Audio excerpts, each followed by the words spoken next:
오늘 본문의 말씀은 그렇게 긴 내용의 말씀도 아니고 또 우리가 굉장한 해석을 요구하는 그런 본문의 말씀도 아닙니다.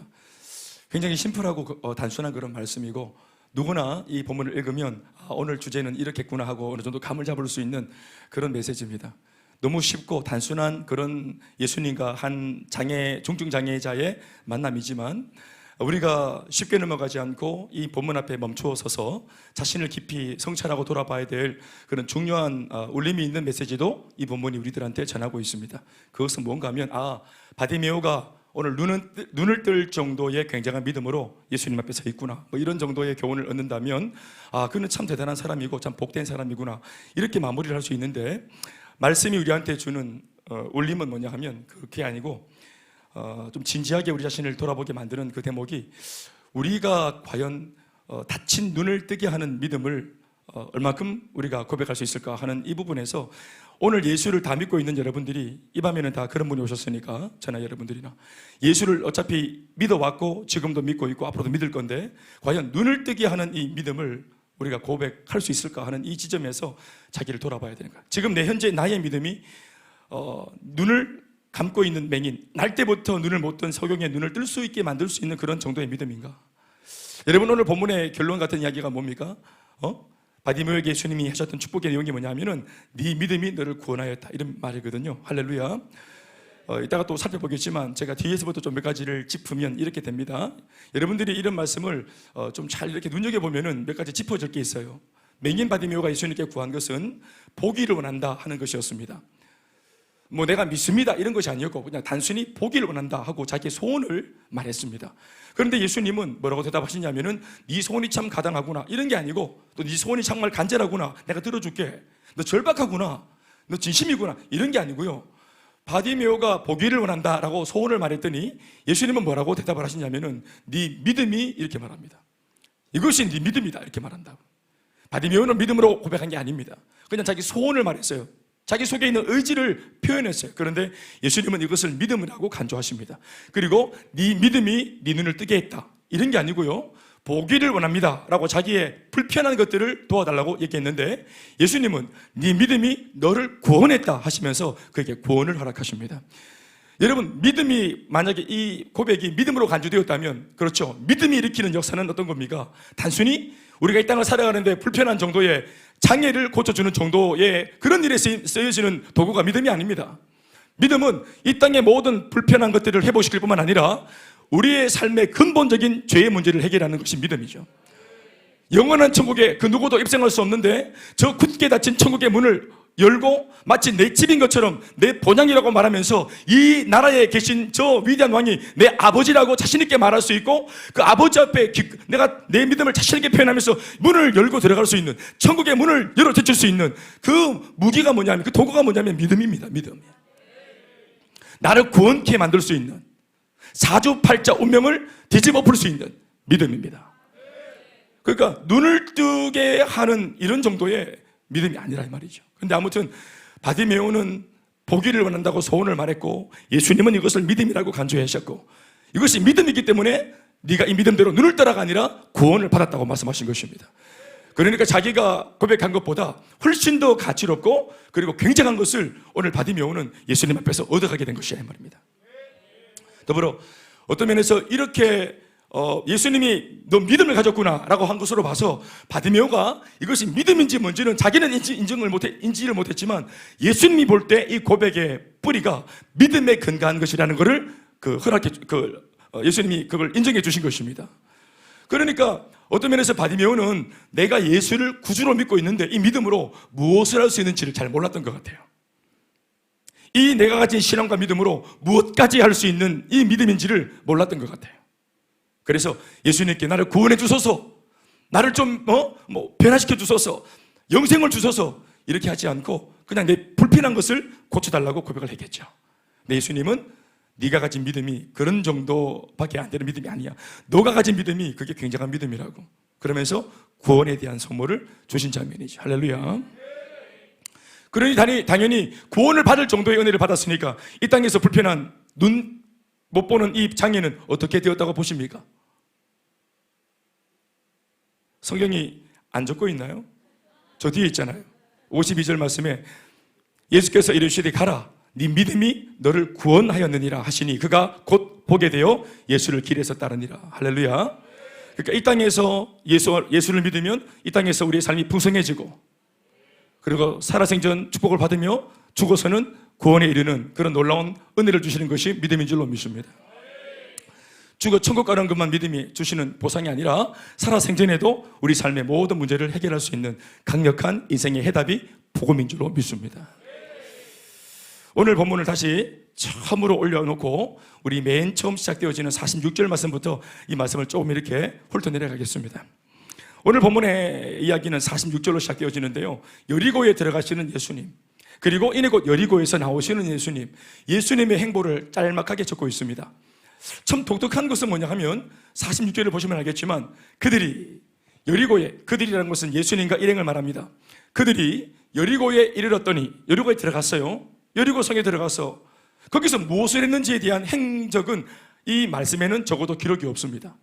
예수께서 제자들과 허다한 무리와 함께 여리고에서 나가실 때 이러고 적고 있습니다. 그러니까 예수님이 한 절 안에, 그것도 46절 한 호흡에 여리고성에 들어가셨다가 나오셨는데 거기에서 무슨 말씀을 하셨고 거기에서 누구를 만났는지, 예수님의 여리고성 행적에 대해서는 이 본문은 적어도 여기에서는 침묵하고 있습니다. 그리고 오히려 이 본문은 무언가에 더 빠르게 이런 것에 시간을 낭비하지 않고 이 많은 시간을 더 초점을 가지고 어떠한 성경이 의도하는 사람에게, 성경이 의도하는 어떤 사건에 포커스를 맞추려고 의도를 가지고 기록하고 있다는 사실을 발견할 수 있습니다. 그들이 여리고에 이르렀더니 예수께서 제자들과 허다한 무리와 함께 여리고에서 그냥 나오실 때 디메도의 아들인 맹인거지 바디메오가 길가에 앉았다가 했습니다. 할렐루야. 제가 하고 싶은 말이 뭔지 알겠습니까? 성경의 오늘 포커스는 예수님이 여리고성에 가서 했던 행적들이 아니라 바로 그 나오는 입구에 앉아서 구걸하고 있었던, 날 때부터 보지 못했던 맹인거지 바디메오와의 예수님과의 만남이 더 중요하다고 본 것입니다. 그런데 이 말씀 속에서 우리가 보면은 하나님의 말씀이기 때문에 저자가 하나님이시죠. 그러니까 이 말씀을 기록할 때 이 말씀을 적는 의지를 가지고 적었던 분은, 기록한 분은 하나님의 성령이십니다. 모든 말씀은 하나님의 영으로 감동한 것으로, 할렐루야, 하나님께서 영으로 감동하셔서 쓰셨겠죠. 그러니 이 말씀을 보시면 46절 말씀에 눈 못 보는 바디메오를 이렇게 좀 묘사하는 그런 대목이 좀 독특한 면이 있는 걸 발견할 수 있겠습니까? 이 본문에서 바디메오를 어떻게 소개하고 있습니까?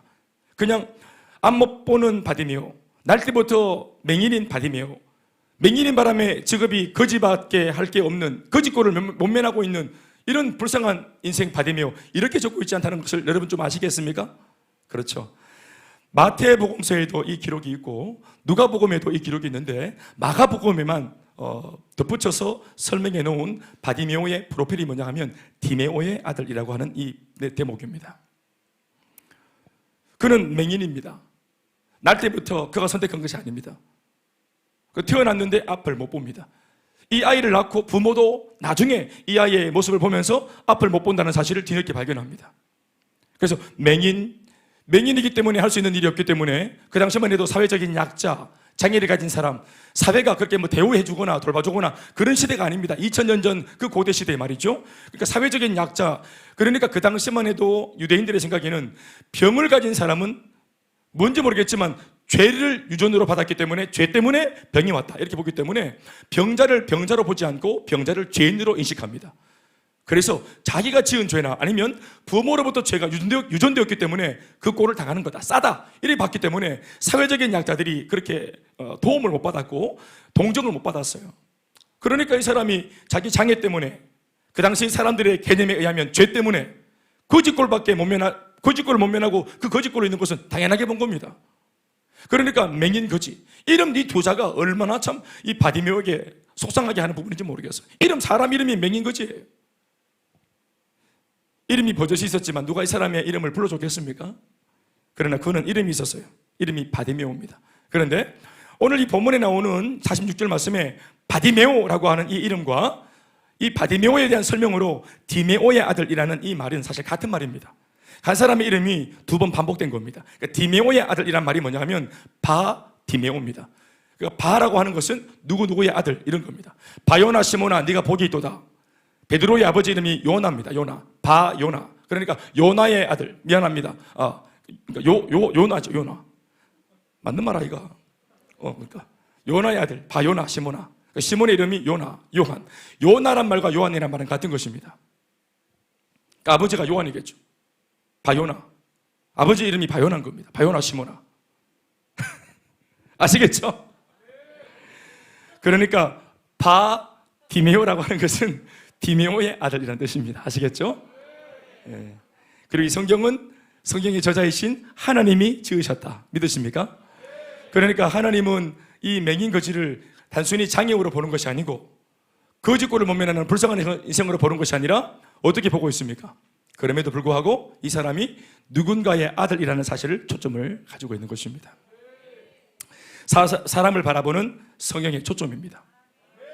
부족해도 누군가의 아들이다. 그러니까 맹인이라는 사실은 질타당하거나 공격당해야 될 그런 내용이 아니고 거지라고 하는 이 모습도 사람들한테 손가락질 당하고 매도당해야 될 그런 모습이 아니라 도움을 받고 그리고 또 격려를 받아야 될 이름이라고 하는 것을 이 성경이 담고 있는 것입니다. 이게 성경이 사람을 바라보시는, 성경이 죄인을 바라보시는 관점인 줄로 믿습니다. 아멘이십니까? 우리도 마찬가지로 영적으로는 이 사람처럼 물리적인 맹인은 아니지만 우리도 지난날 하나님을 몰라봤잖아요. 눈을 뜨고 있지만 영의 세계를 몰랐잖아요. 그러니까 그런 면에서 우리들도 하나님이 보실 때는 영적인 장애가 있는 맹인 거지와 다를 바가 없는 것입니다. 그러니까 우리도 우리의 이름이 어떤 면에서는 숨어있는 우리의 이름이 바디메오입니다.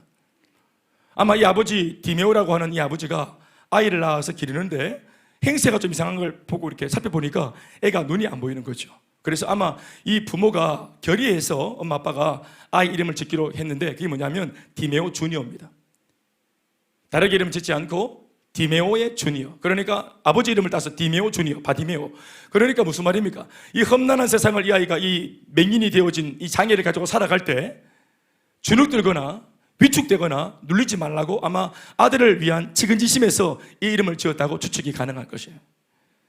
왜냐하면 사람들은 멋모르고 이 사람을 향해서 맹인이다, 죄인이다, 거지다, 장애자다 아유 뭐 이러면서 막 그냥 그걸 불편해할 때 함부로 손가락질 하지 말라고. 왜냐하면 버젓이 이름이 있어요. 무슨 이름입니까?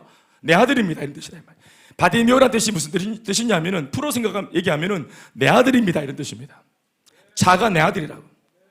이 문제에 있어서 여러분들에게 손가락질 당하고 있고 이짐에 당하고 왕따 당하고 없었으면 좋겠다. 저런 사람이 어떻게 우리 조직에 들어와서 우리 수준을 떨어뜨리나 이러면서 우리가 그렇게 막 우리는 잘난 것처럼 못난 저 사람 매도하고 있는 이 공동체에 그렇게 유린되어진 저 사람 그럼에도 불구하고 누군가에게는 소중한 아들이라. 그러니까 이름 자체가 내 아들이다 이런 뜻입니다.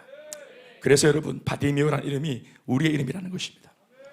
우리가 이 세상에서 살아갈 때 천덕꾸러기로 살고 왜냐하면 세상은 여러 가지로 평가하는 기준들이 따로 있잖아요.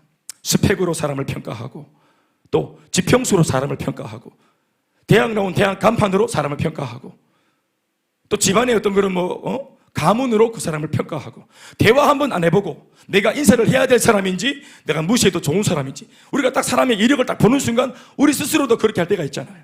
행색을 딱 보면서 함께 해야 될 동료인지 거리를 둬야 될 사람인지 이런 거 있잖아요. 부모들도 내 자식이 친구랑 사귄다 할 때 이 친구가 어떤 친구인지를 살펴보듯이 그런 것이에요. 세상은 그렇게 이리 가르고 저리 가르고 소위 말하는 요즘에 유행하는 언어로 친다면 이렇게 저렇게 갈라치기를 하잖아요. 그러나 우리 신명 속에 새겨놓으신 주님이 새겨놓으신 우리의 비밀한 이름은 바로 하나님 앞에서는 우리가 죄인일지 몰라도 하나님 앞에서는 우리가 하나님이 잃어버린 소중한 아들들입니다. 그렇죠. 내 아들입니다. 우리의 신비에 새겨진 이름이 내 아들입니다. 이란 말이에요. 그러니까 이 아들이 아버지를 찾고 자기를 창조한 하나님을 만나면 인생의 비밀이 풀리는 것입니다. 아무튼 디메오의 아들 그렇지만 맹인 거지 바디메오가 길가에 앉았다가 부시럭부시럭 거리는 소리를 듣고 주변의 사람한테 물어봤던 모양입니다. 저 사람이 누구냐고 지금 무슨 일이냐고 하고 물었더니 이 소란스러운 이 환경이 뭐냐고 물었더니 어떤 사람이 말을 넣어줍니다. 47절 말씀입니다. 읽어보실까요? 시작. 나사렛 예수시란 말을 듣고 누군가가 말하기를 누굽니까? 이게 뭡니까? 누가 지나갑니까? 했더니 누군가가 했던 말이 뭐예요? 나사렛 예수시다 이렇게 말했단 말이죠. 그런데 이어지는 말씀 들어보세요. 나사렛 예수란 말을 들었던 이 바디메오가 그 예수에 대한 어떤 믿음이 있었는지 또 어떤 생각이 있었는지 기다렸다는 듯이 정보를 듣자마자 자기 입으로 고백합니다. 귀로 들었는데 입으로 반응을 하죠. 다시 귀로 들었는데 입으로 반응합니다. 소리 질러 이르되 다윗의 자손 예수여 나를 불쌍히 여기소서 이렇게 고백을 하는 이 장면입니다. 할렐루야. 잘 보십시오. 분명히 사람이 정보를 주기를 누구냐 했더니 나사렛 예수라 했습니다. 여러분 당시에는 이름이 같은 이름을 가지고 있는 그런 동명이인들이 많았습니다. 이름이 그렇게 다채롭지 못했어요. 그러니까 이름이 막 섞여 있단 말이죠. 그래서 그 사람의 출생 지역명을 앞에 붙여가지고 어디 출신 예수, 어디 출신 시몬, 어디 출신 요한 이런 식의 이름으로 그렇게 이제 이름이 흔히 불려지는 이름은 그렇게 불렀습니다. 그래서 예수님의 별칭도 나사렛 예수입니다. 여러분 그 당시에 예수라는 이름을 가진 사람들이 있었습니다. 그러니까 나사렛 예수시다 이렇게 말을 했습니다. 이런 말 속에 담긴 이렇게 알려준 사람의 그 마음의 그 생각이 뭐냐 하면은 예수님에 대한 신적인 어떤 인식이나 이분이 메시아라고 하는 인식이 전혀 없는 겁니다. 나사렛이라고 하는 이 땅에 있는 지명 출신의 그러니까 목수인 요셉의 아들 예수다 이런 뜻입니다. 그러니까 지금 그때만 해도 굉장한 비밀들이 일어나고 굉장한 사건들이 일어나지만 따라다니는 군중들은 아직까지 예수님이 진짜 메시아라는 사실을 아직 인식을 못했습니다. 굉장한 기적을 보면서도 뭐 보는 대로 다 믿었으면은 뭐 그 유대인들이 다 예수 믿었죠. 근데 아무리 굉장한 기적을 보여줘도 여전히 그 속에는 나사렛 예수라고 하는 이 고백이 사람들 안에 있었던 것입니다. 그러니까 묻는 사람 앞에 자기가 인식하는 대로 나사렛 예수다 이렇게 말을 한 겁니다. 요셉의 아들 예수다, 목수의 아들 예수다 이런 뜻입니다. 그런데 이 정보를 들은 바디메오는 나사렛 예수시여 이렇게 말하지 않습니다. 그는 뭐라고 고백합니까? 다윗의 자손 예수라고 그렇게 고백을 하죠. 그러니까 완전히 다른 이름으로 고백을 하는 것입니다. 여러분 다윗의 자손 예수가 뭘 말하는 겁니까? 다윗의 자손이라는 것은 암호입니다. 암호. 이새의 아들 다윗의 뿌리에서 한 싹이 나며 하는 이사야 선지자가 이사야 14장에 예언했던 다윗의 혈통을 통해서 오실 메시아 아멘이십니까? 그래서 예수님을 호산나 부를 때 예루살렘에 입성할 때도 많은 사람들이 이제는 예수님에 대한 인식이 생기면서 그를 뭐라고 부릅니까? 모두가 다윗의 자손 예수여 하지 않습니까? 호산나 다윗의 자손 예수여 이렇게 하지 않습니까? 그러니까 예수를 향하여 나사렛이 아니라 다윗의 자손 예수란 말은 메시아로 고백을 하는 것입니다. 믿음에 대한 인식이 생긴 것입니다. 그러니까 구원자요 메시아로 그리스도로 고백을 한 것입니다. 참 신기하죠. 나사렛 예수다 이렇게 말한 겁니다. 그냥 쉽게 뭐 좀 뛰어난 분이지만 우리보다 조금 뛰어난 나사렛 예수, 존경할 만한 분, 조금 뛰어난 랍비가 나셨다 이런 정도로 말한 겁니다. 당대에는 뭐 가르치기를 좋아하고 또 굉장한 일들을 일으키는 그런 사람들이 있었기 때문에 우리보다는 조금 뛰어난 그 어떤 분, 존경할 만한 어떤 분 정도로 소개를 했는데 오늘 이 바디메오는 그렇지 않습니다. 예수에 대한 소문을 들었고 그리고 익히 풍문으로 이전에도 예수님이 문둥병자를 고치셨다, 중풍병자를 고치셨다. 여러분 오늘 이 본문 마가복음 10장은 이미 1장부터 10장 사이에 이미 예수님이 그 기간 동안 많은 기적을 일으켰고 그 기적의 이야기들은 이미 유대 고대 건동 전체 그 팔레스타인 전체에 굉장한 소문으로 이미 일파만파 퍼져 있을 때랬습니다. 그러니까 분명히 소문으로 예수님에 대한 믿음이 인식이 있었어요. 예수가 누군지 본 적도 없고 바로 예수를 만날 것도 없지만 소문으로 이미 이 바디메오는 예수님에 대한 믿음이 생겨 있었다고 봐지는 겁니다. 아멘 아멘. 그런데 내가 지금 마음속으로 인식하고 있는 구세주이신 예수님, 메시아이신 예수님 소문을 듣고 이미 마음속으로는 알고 있었는데 그 예수가 오늘 내 앞으로 지나간다고 하시니 그 나사렛 예수라는 말을 듣고 이 나사렛 예수는 적어도 나는 다윗의 자손 예수를 이미 믿고 있는 것이죠. 그러니까 다윗의 자손 예수라고 구세주여 그리스도시여 메시아여라고 고백을 한 것입니다. 이해가 되시면 아멘 하십시다. 눈이 안 보이니까 그렇죠. 그 귀로 듣고 고백을 했던 것입니다. 48절 보니까 많은 사람들이 꾸짖어 잠잠하라 하면서 그가 예수님 앞으로 나오지 못하도록 가로막고 또 어려움을 줍니다. 그런데 이런 장애와 방해에도 불구하고 그 당시 사회 인식이나 보편적인 인식에 이제 부딪혀서 자기의 이런 고백들이 예수님께 닿지 못하는 그까지 전달되지 못하는 그런 장애가 있는 환경이 만들어졌음에도 불구하고 그는 더욱 크게 소리 질러서 다윗의 자손 예수여라고 고백을 하면서 자기 사정을 아뢰입니다. 그때 예수님께서 멀리 서서 그를 부르시고 예수님 앞으로 이끌어서 이제 앉혀놓는 것입니다. 그리고 이제는 사람들이 뒤로 빠지고 예수님과 바디메오의 대화가 이어지는 장면을 우리가 봅니다. 50절부터 같이 한번 읽어보시겠습니다. 시작. 맹인이 겉옷을 내버리고 뛰어 일어나 예수께 나아오거늘 계속 예수께서 말씀하여 이르시되 네게 무엇을 하여 주기를 원하느냐. 예, 맹인이 이르되 선생님이여 보기를 원하나이다. 여기까지 아멘 합시다. 예수님께서 이 맹인이 자기를 향해서 다윗의 자손이라고 부르는 이 대목이 굉장히 기특했던 모양입니다. 예수님 입장에서 나를 다윗의 자손 예수로 고백하는 이 바디메오가 좀 신기했던 모양이에요. 예수님 입장에서 그래서 행보를 멈추고 몸을 돌려서 원래 다른 스케줄이 있었던 곳으로 봐지는데 모든 스케줄을 멈추고 이 맹인 거지를 이제 대면하는 그런 이야기를 우리가 오늘 읽습니다. 불러다가 이야기를 합니다. 내가 네게 무엇해 주기를 원하느냐? What do you want? 이렇게 물었습니다. 뭐 그렇게 어려운 단어는 문장은 아닌 것 같습니다. 그래. 네.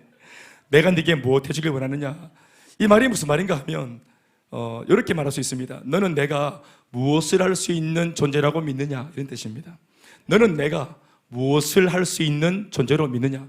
쉽게 말하면 이겁니다. 내가 네게 무엇 해주길 원하느냐? 이 말은 너는 나를 누구라고 생각하느냐? 이런 뜻입니다. 여러분, 예수님이 할 수 있는 일, 그 doing 일은 어디서 나오는 겁니까? 예수님의 존재에서 나오는 겁니다. 예수님이 어떤 존재인지를 믿으면 그 존재라고 고백하는 그 고백대로 하나님이 일을 해주시는 겁니다. 여러분들은 예수님이 여러분들에게 어떤 것을 해줄 수 있는 분이라고 고백을 하십니까? 덮어놓고 그냥 나의 예수님이라고 말하지 말고 나는 예수를 믿습니다 하지 말고 내가 믿는 나의 구세주, 내가 믿는 대상이신 예수님이 적어도 우리 말고 다른 사람 말고 나한테 지금 현재 이 처지에 놓여있는 나한테 무엇을 해줄 수 있는 분이라고 고백을 하십니까? 그게 신앙 고백이잖아요. 예수님이 하셨던 수많은 행적들이 나랑 상관없는 게 아니라 그 많은 행적들 중에서도 이 예수를 나한테 무엇을 해줄 수 있는 분이라고 여러분들은 고백하십니까? 저는 저희 아버지의 술주정을 멈추게 할 수 있는 분이라고 저는 믿었습니다. 구체적으로 이 술주정을 멈추게 할 수 있는, 우리 엄마가 달래도 안 되고 협박해도 안 되고 집을 나가면서 이렇게 막 충격을 줘도 안 되는 어린 두 남매가 아버지 바지가랭이를 잡고 울면서 하소연하고 막 그냥 그렇게 울면서 부탁을 해도 요청을 해도 안 들어먹는, 자기 부모가 와서 야단을 쳐도 안 들어먹는 우리 아버지의 이 기가 막힌 이 악한 습관이 예수님의 복음과 능력이면 이거 나을 수 있다, 이거 끝을 수 있다, 이거 멈출 수 있다. 그러니까 제가 지난날 믿었던 예수님은 그것이었습니다. 그리고 아무런 꿈이 없는 나한테 그게 구체적으로 뭔지 모르겠지만 내 장래에 내 인생을 책임지실 분으로. 아멘 아멘. 예레미야 29장 11절에 있는 말씀을 보시면 너희를 향한 나의 생각은 내가 안 하니 재앙이 아니라 곧 생명과 평안이니라. 나는 너희 장래에 평안과 생명을 주는, 소망을 주는 하나님이다. 나는 너희를 징계하거나 재앙을 주는 하나님이 아니다. 이러한 말씀 한 구절들이 어린 시절 예수를 불완전하게 믿었던 제 마음속에 큰 울림과 믿음을 줬습니다.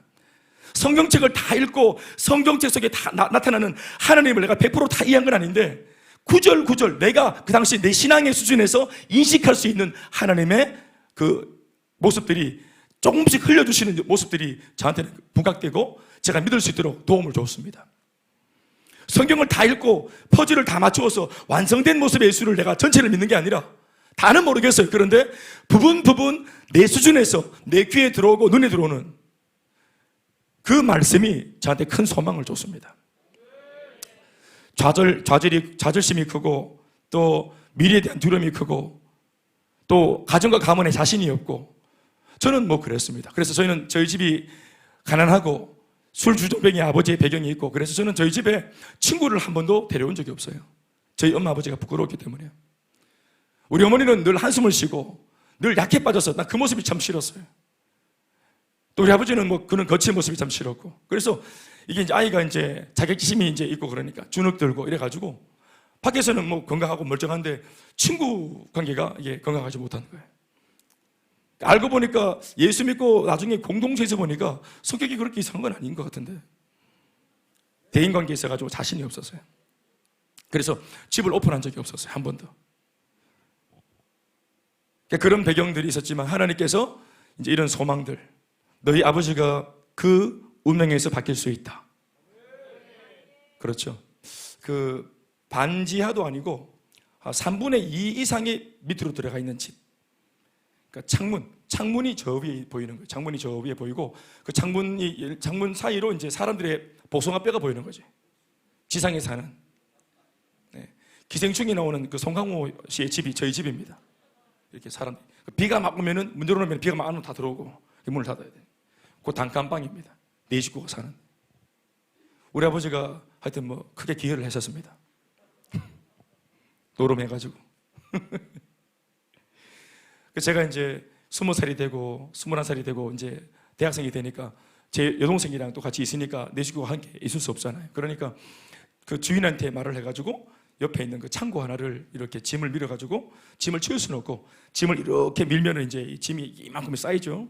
그럼 바닥에는 이제 그냥 이 창고기 때문에 뭐 불을 뗄 수도 없고 그냥 창고인데 거기에 이제 자리를 이렇게 만들어서 라면 박스 종이를 깔고 거기에 이제 이불 하나 깔고 거기에다가 이제 그 1인용짜리 그 뭡니까? 전기장판 그거 깔고 그래서 이제 그 파카 그거 입고 그리고 이제 겨울에 누워 있으면은 이래 숨을 쉬면은 입김이 하늘로 쏙 올라온다. 입김이. 그러고 자는 겁니다. 자는데 이게 집이라 이 집. 이리 자는데 입김이 이런 얘기 하면 우리 집 사람은 당신 저 무슨 6.25 때 우리 아버지 어머니 그 시대 이야기랑 비슷하다고 이렇게 얘기합니다.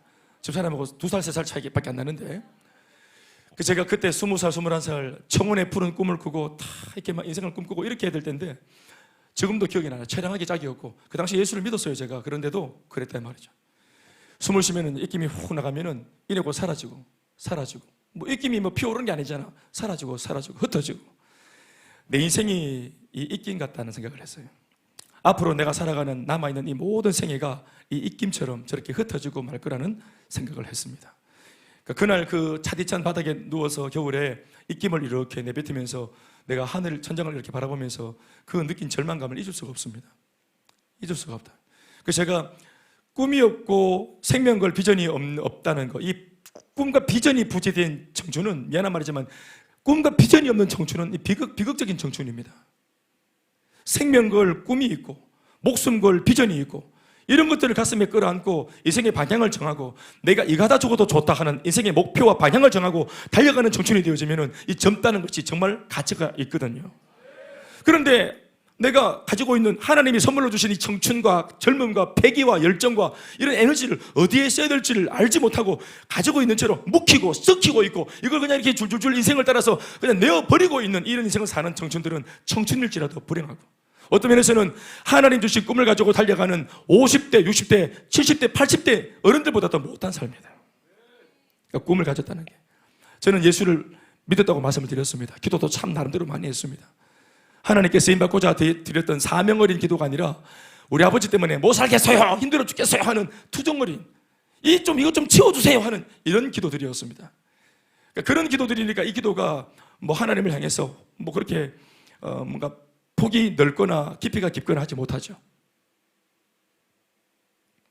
내 인생이 불편하고 힘들어서 그냥 뭐 짜증 섞인 그런 투정거린 기도들이니까 이 기도가 한두 가지 기도가 계속 반복되는 겁니다. 그래봐야 뭐 우리 아버지 어머니 우리 가정 이런 것에서 벗어날 수 없는 기도였죠. 그런데 여러분 진짜 더 비극적인 것은 뭐냐면은 너무 앞날이 안 보이면 소망과 꿈도 그건 배부른 사람들이나 하는 것이라는 거죠. 아무리 긍정적인 얘기를 들어도 주판을 딱 튕겨봤을 때 하나님이 하시는 그 말씀들이 우리 집이라고 하는 이 필드, 현재 내가 가지고 있는 이런 어떤 이런 인프라와 같이 견주어서 비교해보고 계산해보면은 여기에서 무슨 좋은 일을 할 수 있을까? 내가 현재 가지고 있는 이런 형편에서 어떤 꿈을 내가 만들어갈 수 있을까? 시작할 수 있을까? 이런 것들이 안 나오니까 너무 좋은 소리를 들어도 나중에는 이게 희망 고문이 됩니다.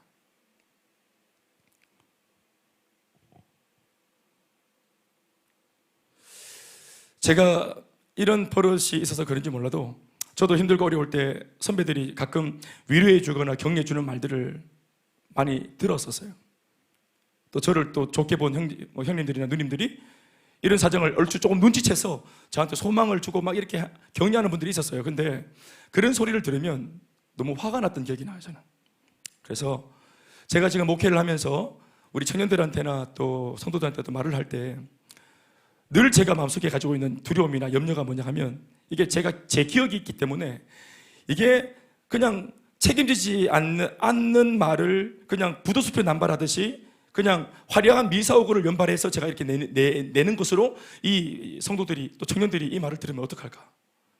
이런 말이 진짜 진심 어린 그런 조언이 아니라 이 친구한테 기분 나쁘게 화가 나도록 들리면 어떡할까? 이런 제 안에 조바심이 있습니다. 항상 있어요. 제가 표현하지는 않지만 제 안에 항상 있습니다. 그래서 제가 가급적이면 더 이게 진심이라는 것을 알려주기 위해서 내가 아이 컨택을 지나치게 하고, 그리고 이 친구가 내 말을 진심으로 못 믿는다는 걸 내가 이미 알고 있기 때문에 제가 하는 행동이 뭐냐면 그 문제의 그 장소에 같이 가자고 말하는 겁니다. 이게 제 버릇이에요. 그렇게 하는 버릇이 뭐죠? 그 배경이 뭐냐 이해하셨죠? 내가 진심으로 네 상황을 내가 마음 아파하고 걱정하고 있고 나는 진심으로 네 문제가 해결됐으면 좋겠다는 마음을 얘가 얼마나 알 수 있을까? 알았으면 좋겠는데 얼마나 알 수 있을까? 그러니까 이것을 전하려고 그러니 하나 더 보태는 말이 뭐냐 하면은 네가 힘들어하는 그 아버지, 저 같으면은 그 형님들이 대현아 힘들지, 언젠가는 좋은 날 올 거야, 내가 기도해 줄게, 이게 아니고 그들도 나한테 대현아 너가 아버지 내가 만나보자, 김재동 씨 내가 만나볼게, 이랬으면 내가 믿었을 거예요. 그래서 제가 예수를 믿고 또 신앙생활하고 또 이제 이렇게 사역을 하면서 성도 입장에서 제가 이렇게 마음을 바꿔서 그걸 역지사지라 합니까? 역지사지를 해보니까 이게 필수적으로 내가 가서 같이 뭐 대통 당하든 욕을 먹든 나도 답은 없지만 같이 그 문제에 몸을 던져야 되겠다는 생각까지는 제가 간 겁니다. 그럼 조금 더 얘네들이 좀 더 자기만의 고독한 싸움이 아닐 테니까 좀 더 용기를 내지 않을까? 그런 건 말이죠. 제가 왜 그러냐면 아까도 말했지만 너무 힘들고 어려우면 좋은 소리를 들어도 꿈이 안 생겨요. 소망이 안 생깁니다. 여러분 태어날 때부터 앞이 안 보였습니다. 맹인입니다. 아버지는 아들아 기죽지 마라, 너 바디메오다, 내 아들이야, 꿀리지 마. 나도 어디 가서 꿀리지 않어. 꿀리지 말라고 내 네 아들. 사실은 아버지가 아들이 못나고 자녀가 있고 사회에서 격리되고 이런 꼴이면 아버지가 더 저 자식 내 자식 아니라고 해야지. 이 사람이 저 당신 자식이죠 하면 언제요? 안 믿어. 저 딸만 있어야 해, 걔들한테. 자기가 아버지가 자신 있게 이렇게 그래도 아들 안 버리고 바디메오 내 아들이다 했잖아요. 아무리 격려해도 바디메오가 이런 것들이 힘이 되겠어요? 저는 안 됐다고 봐요. 평생 이렇게 마음속에 소망이 없이 뭐 그렇게, 그러니까 매기님 바람에 거지가 됐겠죠. 뭘 할 수 있겠습니까? 아무것도 안 보이는데. 그때만 해도 말이죠. 그 덕분에 아버지 엄마가 잘 낳아주신 덕분에 거지가 됐다고. 오히려 마음속에 그런 원한은 없었겠습니까? 그런데 이 친구가 믿음 이야기와 상관없이, 예수 이야기와 상관없이 예수님을 덜컥 믿고 뭐 해줄까 그러니까 보기 원한다 이런 걸 봐서 이 친구의 마음속에 어떤 게 있었는지 상상할 수 있냐면은 여전히 소원이 있었다는 걸 상상할 수 있어요. 보기를 원한다고 말하잖아요. 보기를 원하면 안 되거든요. 고대 시대에 태어날 때부터 장애를 가지고 맹인이야. 보기를 원하면 안 돼요. 맹인이라고 하는 것은 맹인 것인데 문제가 두 가지죠. 맹인이라고 하는 타이틀은 죽을 때까지 가지고 가는 거예요. 그러니까 겨우 자기가 애쓰고 노력하고 요행이 복을 받으면 뭔 하나 극복할 수 있을까? 거짓골은 면할 수 있어요. 진짜 애쓰면, 노력하면, 좋은 사람 만나면. 또 구걸이라 하죠. 동량을 열심히 해서 그렇게 하다가 하여튼 뭐 깡통을 많이 모아가지고 부자가 또 되어서 이렇게. 그럼 거짓골은 면할 수 있어. 그러면 저처럼 지하 단칸방을 하나 얻을 수 있겠지. 그래서 맹인거지라는 이름을 넣고 자기가 생명 다해서 진짜 몸부림치면, 독한 마음으로 몸부림치면 거짓골을 면할 수 있어. 그러니까 거짓골을 면하는 것에 그가 사실은 몰두해야 돼. 맹인을 벗어나는 것은 있을 수 없는 일이니까 그런 허짓거리 하면 안 되고 말이죠. 그래서 누군가가 와가지고 내가 너 뭐 도와줄까? 이렇게 말하면 대부분에 뭐라고 말해야 되겠어요? 진심입니까? 진심으로 너한테 네 소원을 들어주기 원한다. 네가 뭐든지 구해라. 내가 네 들어줄게. 이렇게 어떤 사람이 와서 내한테 선처를 하면, 손을 내밀면 내가 제일 먼저 뭐를 고백해야 되겠어요? 진짜 할 수 있어요. 네, 그럼 3푼 주세요. 보통은 1푼 달라 안 말하는데 당신은 좀 다른 것 같으니까 3푼 주세요. 5푼 주세요. 기껏해야 꿈이라는 것이 그런 꿈입니다. 한 번도 꿈을 꿔본 적이 없는 사람들은 꿈이라고 하는 근육이 안 발달되어 있기 때문에 뭘 준다 그래도 달라고 말하는 걸 들어보면 소원이라는 게 형편없어. 자기 수준에서 뭘 요청한단 말입니다. 2푼 주세요. 3푼 주세요. 이번에 3일 굶었는데 점심 좀 먹을 수 있도록 성함골 국밥집 가서 데려갔다가 밥 좀 말아주세요. 이런 정도의 소원이어야 돼, 사실은. 그런데 예수님이 오셔서 이렇게 묻죠. 내가 네게 무엇 해주길 원하느냐? 한번 줍시오. 이 장면 어디서 많이 보던 장면이죠. 사도행전 3장에 보면은 베드로와 요한이 성전 미문에 예배드리러 가다가 거기 안전뱅이를 만났을 때 안전뱅이가 뭘 구하랍니까? 똑같이 한 푼 줍시오. 한 푼 줍시오. 그때 베드로와 요한도 뭐라 했습니까? 1푼, 2푼 돈을 준 게 아니라 내가 가진 것으로 네게 주노니 곧 나사렛 예수 그리스도 이름으로 일어나 걸어라. 사실은 이 안전뱅이가 일어나서 기뻐했다 하지만 어떤 면에서는 이 안전뱅이가 원했던 것은 일어나는 게 아닐 수도 있었어요. 안 일어나고 싶을 수도 있어. 사실은 물어봐야 돼. 그냥 앉아있는 게 좋은지 몰라. 차라리 앉아있는 채로 장애 가진 채로 응가금은 없거니 아니 응가금을 받아야 돼. 장애 괜찮으니까 응가금을 달라고. 베드로와 요한은 물어보지도 않고 응가금은 없다고 말하지. 그래 일어나서 막 뛰면서 그래서 갔잖아. 집에 어디 가봤다 말이야. 소원을 물어봐서 예수님은 달라요. 예수님은 고수기 때문에 일방통행 안 하시고 물어보잖아. 내가 네게 무엇을 할 수 있는 존재라고 너는 믿느냐? 왜? 네가 나를 다윗의 자손이라고 고백했기 때문에 기가 차서 그게 참 대단해서 내가 혹시나 싶어서 물어보는데 내가 네한테 뭐 해주길 원하느니? 내가 뭐 할 수 있는 분이라고 생각하냐? 그때 이 바디메오가 했던 말이 뭐냐면은 어떻게 말합니까? 물질을 주세요. 예? 거짓걸 면하게 해주세요. 이렇게 말하지 않고 뭐를 말합니까? 맹인이 안 되게 해주세요. 보기를 원합니다. 제가 만약에 우리 유정이가 맹인 거지인데 저희 교회 지난주에 이제 등록했어요. 맹인 거지예요. 목사님한테 용한 목사님이라고 여자친구가 있어요. 맹인 거지지만 여자친구가 있어요. 민지연이라고. 지연이가 데리고 와서 목사님이다. 네 그토록 원하는 걸 목사님께 말해봐라. 목사님 용하니까. 그때 얘가 나한테 하는 말이고 내가 뭐 들어줄게. 성도님 들어드릴게요. 제가 도와드릴게요. 자, 내가 뭐 하면 되겠습니까? 보기를 원합니다. 만약 저한테 이렇게 부탁을 하면 저는 바로 사직서 쓰고 나가버릴 겁니다. 내가 어떻게 보게 만들어줄 수 있노? 그냥 목사님 같이 축구합시다. 뭐 이런 거 같이 사우나 합시다. 이런 건 다 할 수 있어요. 그런데 보기를 원합니다. 이런 말 하면 그건 내가 할 수 있는 게 아니잖아요. 그러니까 이것은 선처를 베푸는 사람한테 내가 뭐든지 들어줄게 이렇게 말한 사람한테 관용을 베푼 사람한테 욕보이는 거죠. 보기를 원합니다. 이런 식의 부탁을 하면은 그것은 예수를 이 다윗의 자손 예수 나사렛 예수를 욕보이는 겁니다. 그런 부탁하면 안 돼요. 여러분 셀리도한테 그런 부탁해보세요. 나만 아는지. 셀리도가 다 할 수 있어요. 밥도 먹어줄 수 있고 카페 가서 아메리카노도 사줄 수 있고 은혜 받는 곳에 데려다가 놓을 수도 있고 같이 기도도 해줄 수 있고 같이 금식도 할 수 있고 이게 좀 난이도가 있는 것인데 하여튼 같이 금식도 할 수 있고 모든 걸 다 할 수 있을 겁니다. 아마 셀리더가 해줄 거예요. 그런데 만약에 여러분들이 보기를 원합니다.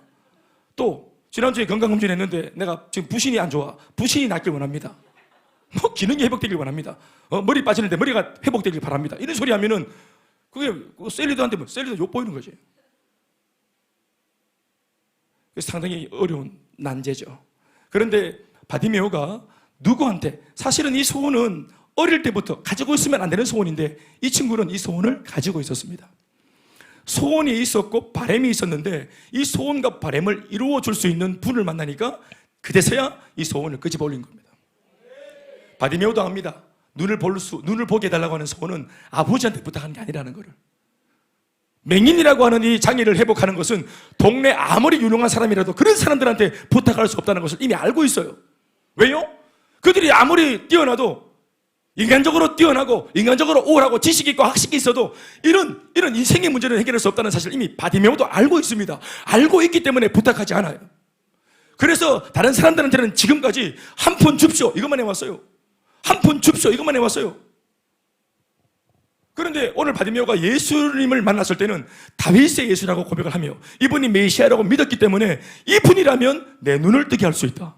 내 인생의 궁극적인 문제를 해결할 수 있다 라고 믿은 것입니다. 그래서 이 고백 자체가 보기를 원합니다 라는 자체가 당신은 나를 보게 할 수 있는 분이라고 고백을 한 것이래요. 이것이 신앙 고백입니다. 우리가 이거 아십니까? 기도를 해도 말입니다, 이런 문제는 하나님도 회복할 수 없다. 이건 내가 아는 바 오래되었고 고질병이고 우리 집의 문제, 남편 문제, 또 아이 문제, 부인 문제, 이런 질병들, 이런 우울한 마음들, 약을 써도 안 되는 이런 난치병들, 오래된 병들. 마치 마가복음 9장에 간질병 걸리는 아이가 아버지가 아이 데려왔는데 예수님 물으실 때 제일 먼저 뭐라 묻습니까? 언제부터 이렇게 되었느냐? 아버지가 하는 말이 오래되었나이다. 어릴 때부터는이다.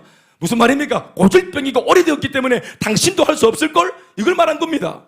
그래서 예수님이 할 수 있거든요. 무슨 말이냐? 믿는 자에게는 능하지 못할 것이 없다. 기도를 하는데 이미 기도하는 사람이 자기가 하나님을 제한하고 기도합니다. 이런 것은 할 수 없다고 제한하고 말을 합니다. 기껏해야 할 수 있으면 한번 해보시죠 합니다. 그게 믿음입니까? 그건 믿음을 가장한 불신입니다. 이게 예수를 믿는 사람들의 기도입니다. 여러분, 우리가 왜 하나님께 절대자에게 기도합니까? 우리가 생각할 때 내 힘으로 돌파할 수 없는 한계점이기 때문에 그때부터 우리가 절대자를 고백하는 것이라. 인생의 난관을 만나고 한계를 만나는 것은 그거는 마침표를 찍어야 될 시점이 아니라 그때부터는 내 힘을 빼고 하나님께 맡겨야 되는 시점인 것입니다. 난관을 만났다는 것 자체가, 문제를 만났다는 것 자체가, 우리 한계를 만났다는 것 자체가 이제 여기서는 포기해야 된다는 그런 시점이 아니에요. 그때부터는 기도로, 영역으로 돌파해가는 겁니다. 아버지가 아무리 잘해줘도 기껏해야 이 아들 이름 하나 지어주면서 내 언제나 네 옆에 있다 내 아들아 하는 이런 고백. 그러나 아버지는 늙어요. 그 디메오, 자신의 아들을 죽을 때까지 돌봐주고 싶지만 그게 장애 가진 아들을 둔 아빠의 마음 아니겠습니까? 내가 평생 이 아들보다 하루만 더 살았으면 좋겠다. 평생 이 아이를 다 돌봐주다가 다음날 내가 죽었으면 좋겠다. 끝까지 이 아들을 내 힘으로 돌봐주겠다는 그런 고백이, 그런 부정이 그게 고백되는 것이겠죠. 그러나 아버지는 이런 마음이 있든 없든 늙습니다. 이 자식보다 먼저 세상을 떠날 가능성이 많습니다. 그럼 남겨진 이 아들 평생에 누가 이 아들을 책임질 수 있겠습니까? 디메오의 아들이 아니라 하나님의 아들로 고백을 하도록 이끌어줘야 되는 것입니다. 김대현이의 아들, 김대현이의 딸, 우리 딸 겸비담비 이유가 아니라 하나님의 딸이 되도록 도와줘야 되는 것입니다. 사랑하는 여러분, 그래서 보기를 원한다. 당신은 창조주시며 내 눈을 지으신 분이시니까. 그래서 이런 불편한 것들을 이제 고백하면서 이제 은혜를 구하죠. 그랬더니 아까도 말했지만 예수님께서 이것을 뭐라고 간주하십니까? 네 믿음이 대단하다. 너 진짜로 나를 믿고 있구나. 그래서 소원을 말했는데 그것을 믿음으로 간주하시는 거예요. 제가 한 번씩 바디메오 예화를 들 때마다, 다른 설교를 할 때 바디메오의 제가 예화를 한 번씩 들잖아요. 그때 제가 빼놓지 않고 했던 말들이 뭡니까? 포인트가 뭡니까? 바디메오는 어떤 사람이라고 제가 얘기했어요? 눈에 대해서, 장애에 대해서 제가 했던 말이 있잖아요. 기억 안 나시죠? 그래서 제가 이렇게 계속 설교를 할 수 있는 것입니다. 그는 눈을 뜰 수 있는 능력은 없는 사람이죠. 그런데 뭐가 있어요? 눈을 뜨려고 하는 마음이 있고 소원과 의지가 있는 사람입니다. 여러분, 이게 굉장한 겁니다. 이게 사람의 문제가 오래되고 고질병이 되고 문제가 크면 간질병 걸린 아이 아버지처럼 믿음이, 기대가 사라지기 마련이에요. 이게 사라져야 옳습니다. 보고 싶다 하는 이런 꿈은, 그거는 이제 뭐 어린 시절에 가졌던 꿈이죠. 요행을 구하면서. 그런데 세상 걸 알고 이게 안 된다는 걸 알았을 때는 이 꿈을 접는 겁니다, 보통. 그런데 이 바디메오는 이 꿈을 계속 가지고 있었던 거예요. 눈을 뜰 수 있는 능력은 없었는데, 기술은 없는데 뭐가 있었어요? 소원이 계속 머물러 있었어요. 매일마다 자기가 잠에서 깨면 잠을 자나 깨나 뭐 깼다고 하기도 그렇지. 눈을 늘 감고 있으니까. 그러니까 인생 이 의식을 인식하면서 의식을 가지고 세상 살아가는 모든 삶이 다 깜깜하고 아무것도 안 보이는 내 평생 이렇게 어두울 거라고. 그가 밝은 세상을 한번 상상해 봤겠어요? 눈을 뜨고 살아가는 자신의 모습을 한 번이라도 상상이라도 해봤겠어요? 이런 현실이, 이 깜깜한 현실이, 이 세상 전체가, 이 현실 전체가 이 바디메오에게 매일마다 던지는 메시지가 뭐냐면은 꿈을 포기해라. 희망을 접어라. 희망 구원이다. 너는 절대로 맹인의 사주팔도맹에서 벗어날 수 없어. 이게 현실이 끊임없이 바디메오에게 던지는 메시지입니다. 겉에만 눈 감지 말고 네 속에도 눈 감아버려. 눈을 뜰 수 없으니까 소망과 희망의 눈도 감아야 돼. 너는 뼛속까지도 맹인인 걸 기억해. 어떻게 맹인이 소망을 가져? 꿈을 가져? 21살 훅 불면은 사라지고 마는 그 입김처럼 저도 마찬가지입니다. 그래서 꿈을 안 꿨어. 꿈을 꾸면 속상하니까. 교회 오면은 같이 예배 드립니다. 전년부터 같이 예배 드리죠. 예배 다 같이 드리면 앉아서 다 같이 똑같이 앉아서 예배 드리고. 근데 대학부가 마치고 고등부가 끝나면 저는 이제 여전히 들어올 때도 혼자 들어가고 예배도 혼자 드리고 갈 때도 혼자 가는데 옆에 있는 친구들은 같이 장의자에 앉아 있다가 일어나면은 어른 예배 마치고 내려오는 엄마 아버지가 불러. 머씨가 불러. 그럼 뽀로록 가가지고 나랑 힘을 주고. 나는 똑같은 줄 알았어요. 우리 다 동병상련 똑같은 줄 알았어. 안 똑같더라고. 엄마 아빠 손잡고 같이 집에서 타고 온 차를 타고 식구가 같이 다 얘기하면서 우리 아들 예배 잘 드려서 하고 등을 두드리고 격려하면서 격려만 하더라고. 예배 시간 내내 잡으렀는데 다 봤는데 엄마 아버지 모르지 뭐 그런 걸. 그래 그거 하면서 막 가가 어디 가서 막 돈가스 막 쓰는 그때만 해도 돈가스가 저는 보지도 못했는 돈가스를 그래서 돈가스를 막 먹고 돈가스 가는 게 있다 갑시다. 저는 그래서 이제 교회 그 길 건너편에 가서 109번 타고 버스 타고 동부천시장 쪽으로 쓸쓸히 득득득득 이렇게 오면 그 공허함이라는 게 말로 못하는 거죠.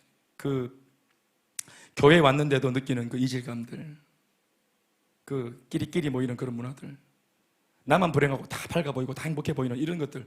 그래서 차라리 안 보면 그만인데 교회 가서 눈으로 보니까 더 짜증나고 더 화가 나고. 이런 것들이 현실이 너는 예수 믿기 걸러서 너는 예수 믿을 팔자가 아니야 이런 거 말이죠. 예수도 돈 있어야 되고 예수도 이렇게 배경이 받쳐줘야 돼 이런 것들이 누구도 나한테 그렇게 말하진 않았지만 환경 자체가 나한테 그렇게 얘기를 했어요. 그래서 한나란 씨 저랑 같이 전도받았던 사람이 한 30명쯤 되는 친구들이었는데 다 떨어져 나가서 나만 남았어요. 그 환경에서는 그 공동체는 버틸 수 없어. 나만 할 수가 없다고. 이렇게 혼자 예수 믿는 사람들 뭐 챙겨주거나 뭐 옆에 세가족 성경비가 붙어가지고 뭐 행복 안 내서 이런 거 없어요. 제가 오늘 교회를 목회할 때 지난날 제가 느꼈던 제가 바디메오로 눈을 감고 있었던 그때 제가 느꼈던 현실이 저한테 말했던 이런 것 기억들이 제게 다 아직도 남아 있습니다. 그래서 제가 목회를 할 때 교회를 세웠을 때 제가 느꼈던 이런 아픔들이나 또 고독감이나 그래서 교회를 처음 왔을 때 사람들이 좀 어떨지 예수를 제가 전할 때 불신자 베스트가 복음을 들을 때 그 기분이 어떤지 저는 잘 압니다. 그래서 제가 그런 감정들이나 그런 기억들을 가지고 제가 저희 교회 안에 이렇게 요소요소에 이걸 다 담아 놓은 것입니다. 물론 100%일 수는 없겠지만 저 딴에는 나름대로 제가 겪었던 그 감정이나 또 그 공허함이나 그 눌림이나 또 이런 열등감이나 이런 것들을 좀 배제시키기 위해서 저 나름대로 많이 이렇게 장치를 군데군데 놓는 것입니다. 그래서 끊임없이 셀리드들한테 제가 부탁드리는 것이 셀 가족들 가운데 소외되지 않도록 해달라고. 부디 좀 찾아가시라고. 만나라고. 전화 정도 하지 말고 만나시라고. 전심을 좀 전해주라고. 그 사람들이 내가 느끼는 나는 진심이니까 하는 내 진심 말고 상대방이 느끼는 진심, 그들이 정말로 느끼는 진심이 될 때까지 좀 그렇게 해보자. 그것 중에 제일 좋은 게 뭐냐면은 그 문제 현장에 내 몸을 썩는 겁니다. 내 몸을 썩는 게 최고라고. 그래서 그제서야 그들이 마음의 문이 열리면 그냥 나사렛 예수가 아니구나, 그냥 나사렛 교회가 아니구나, 다윗의 자손 예수님이 임재하는 교회구나, 신뢰가 생길 때 이 사람 진짜구나, 이 예수가 진짜구나 라고 신뢰가 될 때 그때 감추어 나왔던 비밀한 소원을 고백하잖아. 보기를 원한다고. 이 믿음이 없었으면, 예수님에 대한 진정한 믿음과 신뢰가 없었으면 예수님한테도 한 푼 줍수했을 겁니다. 그분이 뭘 줄 수 있는 분인지 알지도 못하고. 여러분, 몸담은 이 교회가, 똑같은 교회, 이 교회 안에서, 이 예배 안에서, 오늘 드리는 기도 안에서 우리가 뭘 가져갈 수 있는지 아십니까? 아시죠? 거짓 꼴을 면하는 정도가 아니라 사주팔자 운명을 엎을 수 있습니다. 내 평생 나를 잠식했던 문제를 돌파할 수 있습니다. 버젓이 주님이 살아계십니다. 우리의 눈을 뜨게 할 수 분이 이 자리에 계십니다. 그걸 우리가 오늘 믿고 이 자리에 온 것입니다. 그런데 고작 이 자리에 와서 내 좀 불편한 것들,